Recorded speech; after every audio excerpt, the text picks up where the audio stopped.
So it is looking increasingly likely that we are going to see Deontay Wilder versus Francis Ngannou. And with that, I kind of think boxing is becoming more and more gimmicky.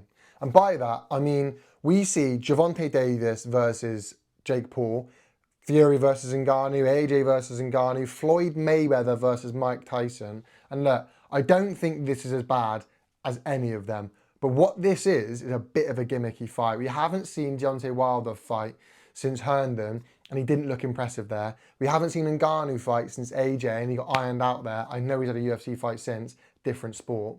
So what this is a bit of a gimmicky fight. That said, I actually do think this is quite good matchmaking. You've got Deontay Wilder, who no one really fancied as a good boxer anyway, and then you've got Francis Ngannou, who is a novice to the sport. That said, you've got to kind of fancy Deontay Wilder. Look, he's an Olympic bronze medalist. Whether you like him as a boxer or not, he's an Olympic bronze medalist, heavyweight champion, you know, looked unbelievable at one point in time. I didn't fancy now, but there we are. The thing is with Deontay Wilder, he's not really an out-and-out heavyweight. He should have fought at cruiserweight. Deontay Wilder spent most of his career between 215 to 225 pounds.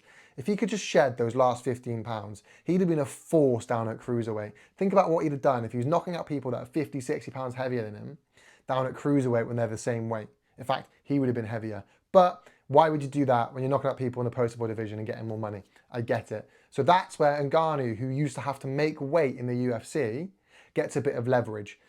That, again, rounding it all off, said you've got to fancy really the old champion, the bronze medalist. You'd like to think you get it done, but what it actually is quite an intriguing fight.